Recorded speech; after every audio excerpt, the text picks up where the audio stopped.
So a few months ago, Grace Church parishioner Alicia Hunt, who, as some of you know, is the Director of Energy Environment for the city of Medford, showed me some maps that she had been working with. And these were maps that were put out by FEMA, and they're storm surge maps. Storm surge maps about what will happen with various kinds of hurricanes if they were to come with a direct hit into Boston Harbor. And what's amazing to look at them is that even with a Category 1 hurricane, the lowest level of hurricane, to see how it would affect Medford. See, a Category 1 hurricane on Boston Harbor would lead to storm surge and flooding in Medford that would cover everything that's below the back parking lot at Grace Church. All of this low area where Route 16 is, the low area where the fields are, and then going up to Medford hillside, almost up to your house, Nicholas, would be the edge of what's flooded, and then down Medford towards up River Street and where the middle schools are. All of that would be underwater with just a level Category 1 storm surge. You know, it's easy to forget that before the Amelia Earhart Dam was put in, the dam that's by Costco and Assembly Row, that Medford was oceanfront. That the waterway here was all tidal. You know, in fact, in the 1800s, there was shipbuilding done right in what's now Medford Square. So it wouldn't take much of a storm to completely wipe out this area. So seeing these maps and talking with Alicia led us to explore some more maps, which were the maps about what's going to happen with climate change. Now, there's fairly settled science right now, that with the climatic changes in the world because of humans putting more carbon dioxide into the atmosphere and the heating of the globe and the melting of the polar ice caps, the seas are going to rise. And it's fairly settled science that between that in the next 50 to 100 years, that the seas are going to rise, between 1, but more likely 4 feet. It's going to be this massive change. And if you look at this other series of maps, you can see what will happen to Medford over the next 50 to 100 years with this change. Just like these storm surge maps, much of the city, it's underwater. It's this enormous change that's happening to us. And we don't really, I think, realize, we're not fully aware of it. Around the world, governments are concerned about this. They're planning for it. Pacific Island nations are creating massive plans, including some nations that are planning that they might need to evacuate the entire country and move somewhere else as the oceans rise. Denmark and the Netherlands are planning massive investments in infrastructure in order to deal with these climactic shifts that are happening. The U.S. is certainly sort of behind the curve on all of this. And it's interesting, the United States is the only country in the world that has climate deniers. It's not present anywhere else, only here. And we're also beginning to see other changes around the world. One article I read said that right now the world has more refugees than it's ever had throughout history. And the root of a lot of that is climate change. It's a scarcity of resources as productive lands change that have led to violence and wars. That these climactic shifts we're beginning to see right now is causing conflict around the world and this massive movement of population which we see as refugees. The drought in California, the severe drought that's now at really sort of a crisis point, many people say that's the result of climate change. And that's resulting in things that we're experiencing, our food prices. As much of our vegetable and food production happens in California, that we're seeing the price of food begin to rise, which may skyrocket in the next year or two as this drought continues. All of these changes around the world, they're certainly going to affect us, and they're going to affect cities, and they're going to affect really everyone. But they're going to disproportionately affect the poor and the marginalized. The rises in food prices in our country, the first people who are going to feel that are the poor. The people who are living a marginal economic existence. They're going to know it first. And as we can see with refugees and with the desertification of certain parts of the world because of climate change, that it's poor people, especially in developing countries, that right now are being hardest hit.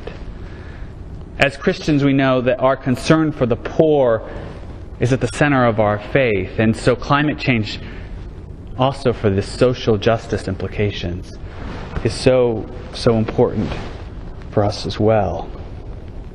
You know, I think a lot about this in terms of legacy, too. We're in a church here. This church is 167 years old. Many generations.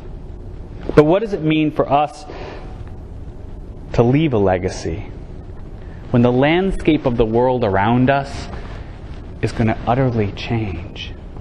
That within 50 to 100 years, the city that we live in now, or that we are near now, will be half underwater. If you go into Boston, you can go to the Seaport District, and you can see it's sort of like an entire city is being built right now in the Seaport District that's all about a foot above sea level. What's it mean to have this massive investment in construction right now? And we know the world is changing so much. What does it mean for our future? What does it mean for us as individuals and us as a people? Recently I've been reading the Pope's encyclical on the care for our common home. Has anyone read it? Good! One person. At the 10 o'clock I had two people who read it. One who was a reporter and had done stories on it. The other was our biggest environmental nerd. So, but it's worth reading. It's actually quite amazing. It is written a little bit in Vaticanese, so at some parts it's a little dense. But it's interesting because it places ecology and creation at the center of Christian theological thinking. What it does, looking at the Bible and talking about technology, it's absolutely, I think, an amazing theological work. But what it did for me as I was reading is it placed thinking about climate change in a really different context, a really new context for me. And it was climate change not just about how it was destroying creation, and climate change about how it was hurting things like polar bears and such, but that climate change, how it's really a sin that's a result of the way we live. And not just the technologies we use and the way we use energy, but the goals of our society. The goals of what we think is good and what we think of as progress. It really challenged me in the way that I live my life each day. There's this one quote in this section on the lines of approach and action. It says, "Put simply, it's a matter of redefining our notion of progress, a technological and economic development which does not leave in its wake a better world and an integrally higher quality of life cannot be considered progress. Frequently, in fact, people's quality of life actually diminishes by the deterioration of the environment, the low quality of food, or the depletion of resources in the midst of economic growth." You know, our whole nation is built on this notion of economic growth, that our country grows between 1 and 5% each year. The way that we set up investment and debt and everything is based on this idea that we're going to grow. And it's not just our nation on some global sense. I think that for so many of us, our society teaches us that the good life is about always having a little bit more. That each year of your life, maybe you'll have some more money, some more stuff. That we'll somehow feel that we'll be happier when we can consume a little bit more, own a little bit more, have a house that's just a little bit larger. In some ways, this can become the entire goal that drives everything we do, the way that we get education, the way that we pick our careers, the way we decide who we're going to marry. Is about this idea of economic progress. And in fact, the American dream is based on this. The dream that our children can do a little bit better than us. Our children can have a little bit more economic progress. What this encyclical is saying is maybe we got it all wrong. That the effect of that is climate change. It's destruction of the environment. It's an upsetting of the creation as God made it. It's a radical notion. It's a radical notion, but it's so important to where we are as a world right now. It's in fact, I think, the thought, the idea, the issue of the moment. Maybe even of greatest concern for us today. So, here's where we get to the saints. It being All Saints' Day and such. This morning, when we were celebrating All Saints' Day, it was kind of chaotic for those of you who were here. But we sang the litany of saints. We sang the names of about 80 saints as we marched around the church. And it's amazing hearing the names of these saints because none of them are moderates. They were all absolutely radical people. They all challenged the society and the social norms of the time that they lived in. And you know, we often think of saints as people who are known for their great personal holiness. But if you look at the list, they're not great, quiet, holy people. They were radicals. They were rebels. They challenged the status quo. So just to name a few, there was St. Francis, who challenged the military and economic system of his day. Mary Magdalene, who upset all the gender roles of her time and became the first apostle of Jesus and the first person who proclaimed Jesus' resurrection. One of my favorites, Jonathan Myrick Daniels, who was a seminarian at Episcopal Divinity School in the 1960s. He went and worked in the civil rights movement in the South and ended up being killed, being martyred in the midst of his work. Or the Wesley brothers, who brought religious experience to a new point in theological living, who unlocked religious experience from the institutional church and allowed Christianity to explode across the American West. Elizabeth Cady Stanton, the abolitionist, the fighter for women's suffrage, and Hiram Kano, you're related to him, right? Yep. who was a Japanese American Episcopal priest who, when he was interred in internment camps during the Second World War, he took that time as an opportunity to preach Jesus Christ and to evangelize in the internment camps. All of them were people of the moment, of their moment in time. People who responded to the needs of the world right then and there where they lived. They all brought about a radical reordering of their own lives, which led to a radical reordering of the world around them.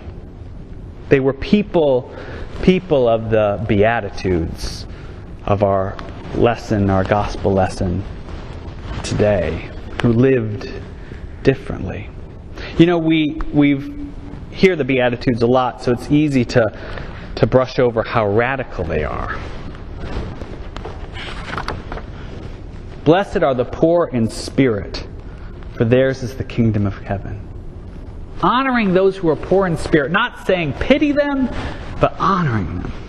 Blessed are those who mourn, for they will be comforted. Blessed are the meek, for they will inherit the earth. And my favorite for the saints, blessed are those when people revile you and persecute you and utter all kinds of evil against you falsely on my account. Rejoice and be glad, for your reward is great in heaven, for the same way they persecuted the prophets who were before you. This is what you all signed up for, right? Because this is what it's all about. What the saints are all about. So our moment right now is climate change. Our moment is this catastrophic ecological change that's happening in our world today. And how that change is disproportionately affecting the poor and the marginalized around the world. Just as the saints were people of their moment, we're called to be people of our moment today. We're going to be called to serve the world and to serve the poor in ways we haven't even imagined yet. It's going to happen because of these climactic shifts around the world. We're going to be called and invited to join in the movement to live differently, to live sustainably, to live with a different set of goals and priorities for our lives. You know, today the Episcopal Church seated a new presiding bishop. Michael Curry begins his ministry as presiding bishop today, and he talks about what we're doing, the life of the church, as being a movement, about being the Jesus movement. The saints are all part of that Jesus movement, and we're invited to be part of that movement today as well.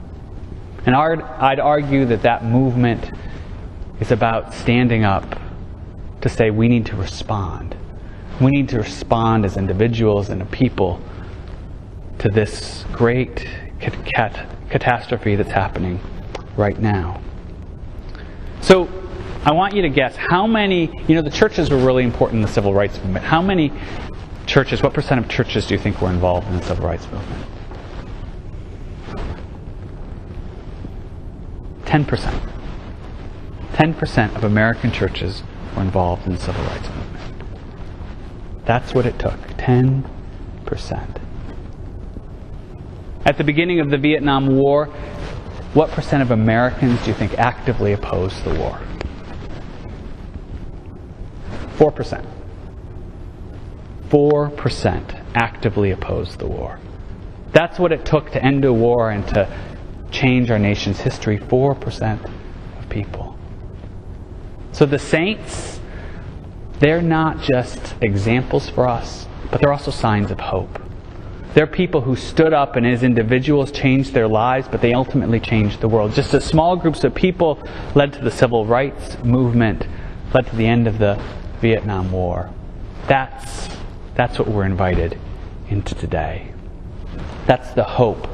That's the promise of our faith, and where the saints lead us and can take us.